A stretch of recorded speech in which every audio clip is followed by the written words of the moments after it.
Welcome back to another reading and correct of the Youth Child. With me, Kindar, the Tiger Knights, and Ty, the Tiger Supervisor.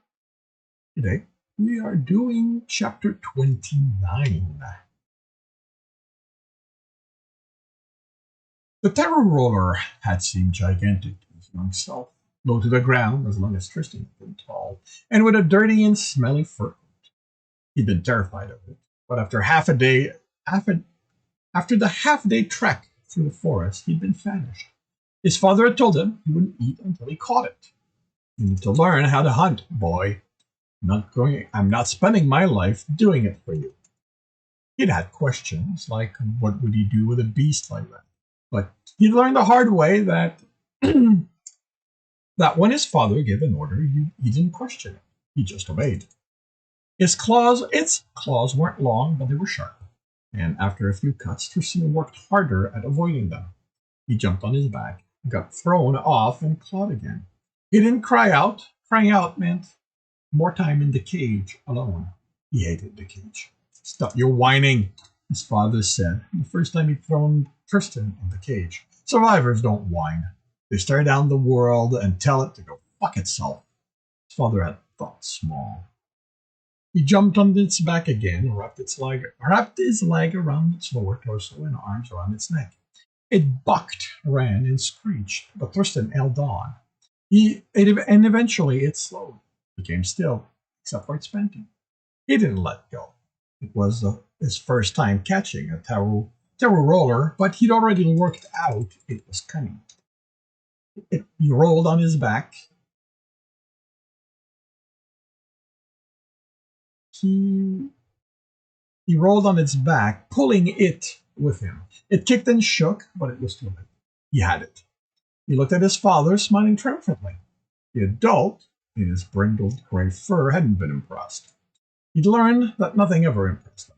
Tristan continued holding on to it, waiting for his father to tell him to let go, so they could gather what was needed for the meal. But he simply stood there, watching.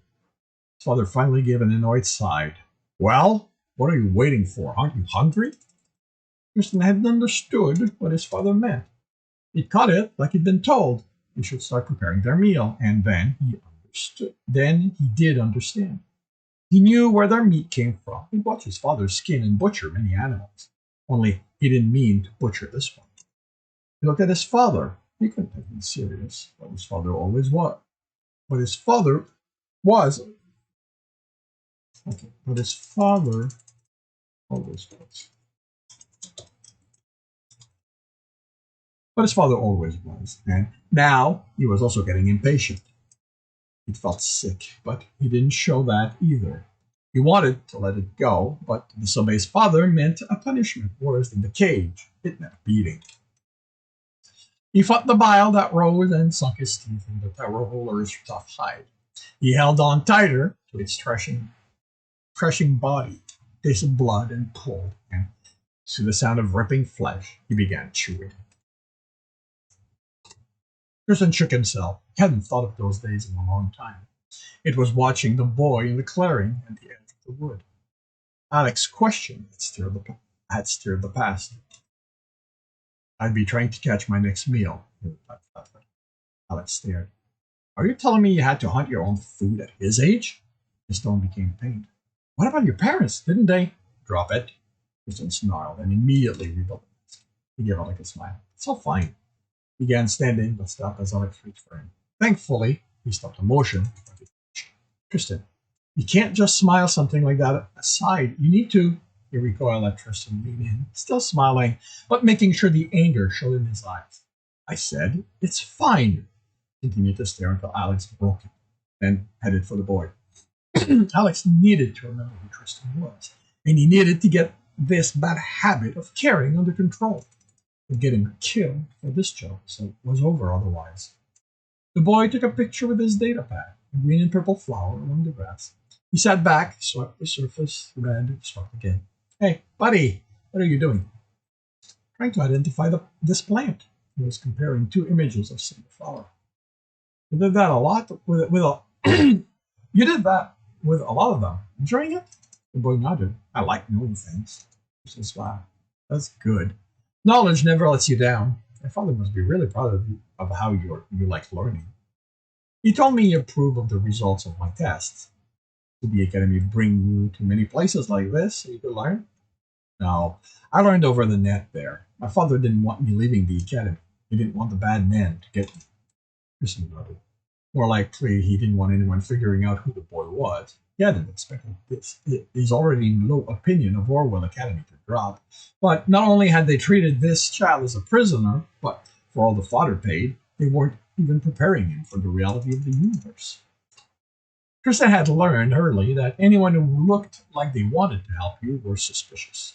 He thought his father was helping him, teaching him, caring for him. But he'd wanted something from him. He'd wanted him to stay, to ignore the lessons he'd been taught, and remain with him. Anyone who said they wanted to help wanted something from him. The boy would learn at least that out of this. Your name isn't Brian, is it? The boy didn't look up from his pad to ask a question. What do you mean? Aaron was confused when I asked, where's Brian? Tristan added that to the list of things he needed to teach Alex. He crouched. He could easily give another false name, but the boy was observant, and how likely was it that Alex would give them away again? A second lie would be harder to justify to a boy who had been treated the way this one. No, it isn't. Mercs don't use their real name on jobs. We have to protect our family. Our families. The boy looked at it. You have a family? Tristan smiled. Of course. Everyone has a family. He took out his data pad and looked through images. Mine's on Somalia. I have a daughter, he said, settling on the one he'd use. He showed the boy a picture of a family, a mother, a father, and an infant in the father's arm. The mother had mottled red and white fur, the infant red, white, and hints of black. The father's fur looked black in the image, the white specking almost not visible. Humans liked families, needed them, it felt interesting. So he'd constructed himself multiple. Multiples? Himself multiple. Many of them. All in Somalia, waiting for him to return. In some, it was only him and the female. In others, one child, male or female. In others, yet, there were multiple children. Once he taught himself how to manipulate images, it had been simple to fabricate more families. So he'd done his best to cover any possibilities. He indicated the infant. That is Sahorda. I expect she's about your age now. Put the pad away and offered the boy his hint. My name is Tristan. The boy looked at it. Is that your real name? It is. I think I can trust you with it. But that's a human name. Tristan nodded. My father gave me a human name because there's a lot more humans than my people. I felt I'd have an easier time interacting with humans if my name was like yours. It was a story he always told because it made sense to humans, and before he'd left, he'd even thought it was true. But once he'd realized his father hadn't planned on letting him go, and that stopped making sense. Why give him and his brother human names if they were never going to be among humans? Why rename Tristan at all? He'd come to realize his father's action hadn't always made sense. The boy took Tristan's hand and shook it. I'm Emil Rithal. There was no hesitation in saying it. He either believed it was his name or had spent so long practicing it, it was second nature now, a mask the boy wore. Normally, I'd think it would be the former with a human child this young, but this boy was smarter than those he'd interacted with. Alec described him as a miniature adult, and it was that. Either was fine, but name the boy used didn't have a bearing on how the job would end. It's a pleasure to officially meet you, Emil. Are you going to be okay on your own for a while? I need to go back in the ship and make sure we have everything we need while we're here. The boy nodded and went back to his data pad. If it gets too dark, just come to the ship. I have some lamps there you can use. He stood ruffling the boy's hair. Back inside, standing in the cockpit's doorway, he watched Alex work, with that silly-looking earpiece in his ear. He spoke quietly while manipulating code. He searched the screen before making adjustments. He took out the earpiece from his ear and put it back in without ever stopping manipulating code.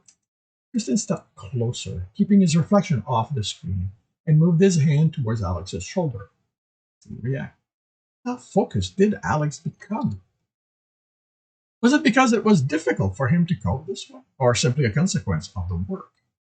Alex had spent his entire time coursing from a protected environment, so the need to be aware of his surrounding had been minimal. This could get him killed. How is it going? Alex didn't react. This would definitely be a problem. He placed a hand on the human's shoulder, and Alex tensed. Alex looked down at Alex's nuri, which was pointed at Alex's groin, which was pointed at Tristan's groin. If Alex fired, that would be excruciatingly painful. Tristan hadn't even seen his hand move. Tristan raised an eyebrow. Sorry, Alex replied, holstering the weapon, but the anger in his eyes contradicted the apology. Good. Let this be a reminder of the danger Alex was in if he couldn't be aware of his surroundings. You need a different weapon. The Keraton XDS is the same size as your Nuri, but it's deadly. Before Alex could reply, he nodded to the screen. How is it progressing? I like my gun, Alex replied through gritted teeth, composing himself, and continued. It's going okay. I'm in the process of building an identity for George Pentor, the producer from Tokyo's 5. It doesn't take much of an ID to rent a cargo hover. The small one will be large enough since I'll be doing multiple trips. Does the ship have any kind of grappling capability, or do I need to rent a rig to bring the hover here? Or are you capable of remote piloting this? It's only programmed to go to a specific destination. This is worth adding this one. Tristan activated another screen and entered a comment.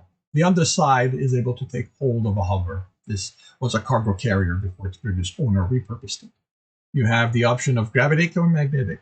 Trigger range is 15 feet, but the closer you are, the less of an impact to either. So get as close as you're comfortable. This is the lock command. Once active, the hover won't fall off no matter what you do with my ship.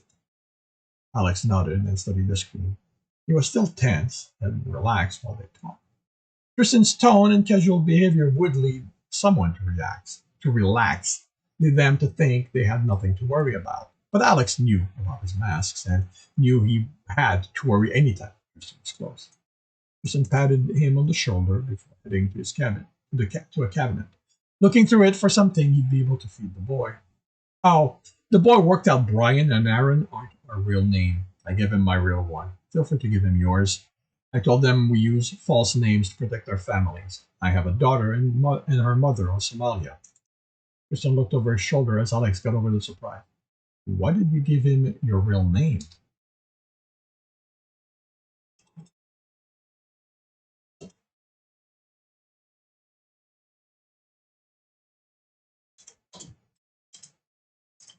There we go. Why did you give him your real name? Tristan smiled. Because I trust him. Alex rolled his eyes. I'll only be gone for a few hours, he said instead of commenting on Tristan's lie. I've ordered most of what you'll need. I can finish Pentor on the way. I'll collect that with the hover before coming back. Save a trip that way. Buy everything I need. I expect you don't include the equipment for the job. All you had in the ship were nutrient bars. Didn't know if the boy would protest on anything one of them now that they were groundside. He frowned as he found a package of emergency ration. He knew he hadn't bothered stocking the ship for that. Somehow he missed it when he'd taken the ship. That might be more palatable for you and boy. Alex was going on, explaining what he'd have to do before he could order what the job needed. He listened, but didn't comment. The universe had forced his hand, and Alex was the one to do this part of the job. Tristan will let him handle it as he saw fit and judge the result. He took the portable cooker out of the storage and filled a water container. There was a river in the forest, but it was too far for today. Alex helped him carry the few things he and the boy would need in his absence, a safe distance from the ship. Before Tristan could return to the ship, the ramp closed. Tristan watched Alex slowly maneuver the ship into the open clearing before going straight up. Tristan shook his head. Not only was it still daylight, but he was heading for the travel lanes. Maybe he should prepare himself for an assault right now, seeing the way Alex was doing things. And this concludes chapter 29 of The Used Child. If you are enjoying this, please leave a like. Subscribe and hit the bell to know when the next chapter is going to be up. If you want to support me, if you want to read the rest of the story, you can do so. It's available on all major e-retailers. If you want to support me, that's on my Patreon, where you can get access to basically everything I've written.